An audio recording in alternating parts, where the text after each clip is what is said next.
Hello, friends. Bonjour les amis. Aujourd'hui, nous allons considérer l'événement le plus incroyable et transformateur de tous les temps, la seconde venue de Jésus-Christ. C'est l'aboutissement de tous les espoirs des croyants à travers les millénaires. En décrivant cet événement glorieux, le prophète Ésaïe a écrit « Et il sera dit en ce jour-là, voici notre Dieu, nous l'avons attendu, et il nous sauvera. C'est l'Éternel, nous l'avons attendu, nous nous réjouirons et nous nous réjouirons de son salut. » Dans le psaume 50, verset 3, nous lisons « Notre Dieu viendra et ne restera pas silencieux. Un feu dévorera devant lui, et il sera très tempétueux tout autour de lui. »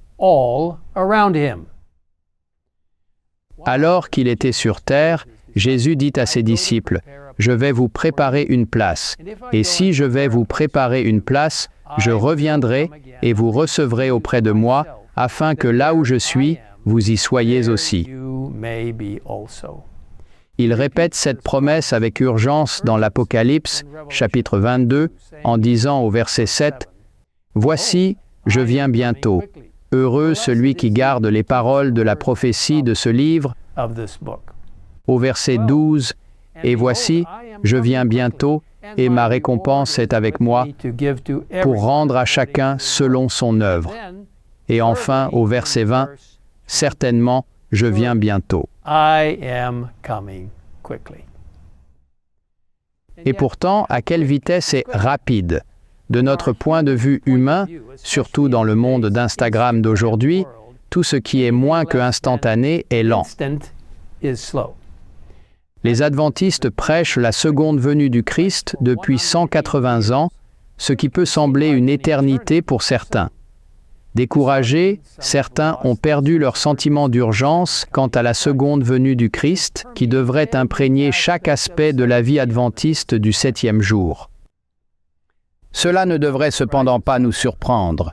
Nous lisons dans 2 Pierre, chapitre 3, versets 3 à 7, « Des moqueurs viendront à la fin des temps, marchant selon leurs propres désirs et disant, « Où est la promesse de son retour? Car depuis que les pères sont morts, tout continue comme depuis le début de la création. » Maintenant, Pierre souligne que ces moqueurs oublient volontairement que Dieu a créé les cieux et la terre et qu'il y a eu un déluge mondial. Il avertit ensuite que tout sera un jour détruit par le feu.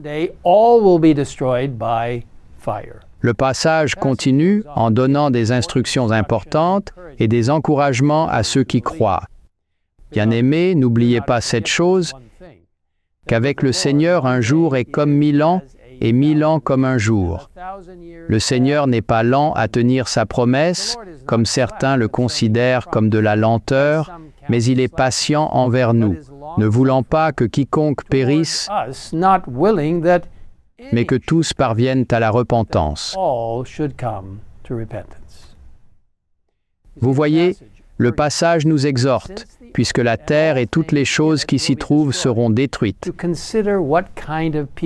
à réfléchir à quel genre de personnes nous devrions être dans une conduite sainte et une piété, attendant et attend la venue du jour de Dieu.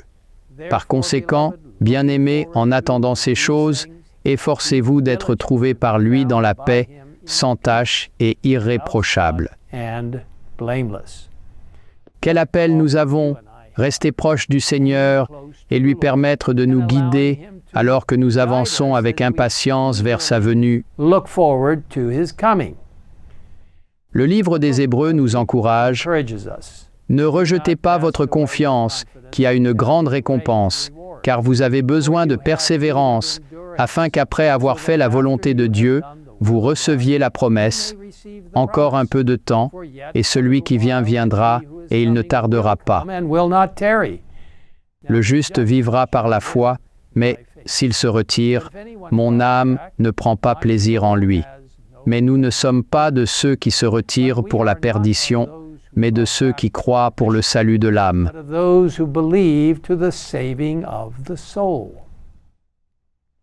Amis, la parole de Dieu nous parle aujourd'hui. Ne laissez personne vous enlever votre espoir dans le prochain retour de Jésus-Christ. Il vient bientôt.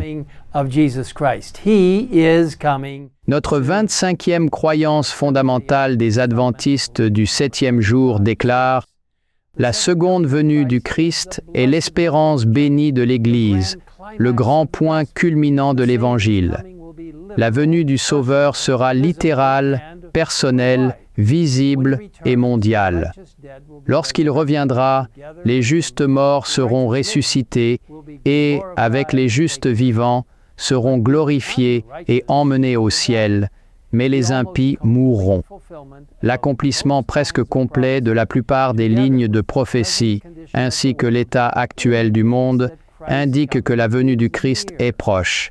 Le moment de cet événement n'a pas été révélé et nous sommes donc exhortés à être prêts en tout temps. Récemment, ici au siège mondial des adventistes du 7e jour à Silver Spring, Maryland, nous avons perdu 2 dirigeants seniors, le pasteur Maurice Valentine, vice-président de la conférence générale, et Madame Heather Dawn Small, directrice des ministères des femmes pour l'Église mondiale. Les 2 décès sont survenus très rapidement, soudainement même. Amis, le temps est court, aucun de nous n'est promis demain ou même le reste d'aujourd'hui. Nous n'avons que ce moment, ici et maintenant. Êtes-vous prêts pour que Jésus vienne? Que nous vivions ou que nous reposions dans la tombe, nous le verrons bientôt. Vous voyez, les conditions mondiales actuelles qui se détériorent devraient nous réveiller sur le besoin urgent d'être prêts et de proclamer les messages des 3 anges de l'Apocalypse 14 en prévision du retour imminent du Christ. L'inspiration nous dit, en ces dernières heures de probation, lorsque le destin de chaque âme sera bientôt décidé pour toujours, le Seigneur du ciel et de la terre attend de son Église qu'elle se réveille à l'action comme jamais auparavant. Ceux qui ont été libérés en Christ grâce à une connaissance de la précieuse vérité sont considérés par le Seigneur Jésus comme essus élus, favorisés par-dessus tous les autres peuples de la terre. Et il compte sur eux pour proclamer les louanges de celui qui les a appelés des ténèbres à sa merveilleuse lumière. Les bénédictions qui sont si généreusement accordées doivent être communiquées aux autres. La bonne nouvelle du salut doit être portée à chaque nation, tribu, langue et peuple. Dans les visions des prophètes d'autrefois, le Seigneur de gloire était représenté comme répandant une lumière spéciale sur son Église dans les jours de ténèbres et d'incrédulité qui précèdent son second avènement. En tant que soleil de justice, il devait se lever sur son Église avec la guérison dans Esraël. Et de chaque vrai disciple devait émaner une influence pour la vie, le courage, l'entraide et la véritable guérison. Mes chers frères et sœurs, nous vivons à la toute fin des temps. Vivons avec un sentiment d'urgence qui permettra au Saint-Esprit de travailler à travers chacun de nous pour partager le besoin de tomber au pied de la croix en étant préparés pour la seconde venue grâce à la grâce de Jésus-Christ. Je vous invite à prier avec moi dès maintenant. Père Céleste, merci pour ce merveilleux plan, de mettre en œuvre le retour prochain de Jésus pour nous emmener avec lui pour toujours. Merci pour ce plan de salut qui nous permet de vivre chaque jour en communion avec Jésus, permettant à sa justice justifiante et sanctifiante de travailler en nous et à travers nous.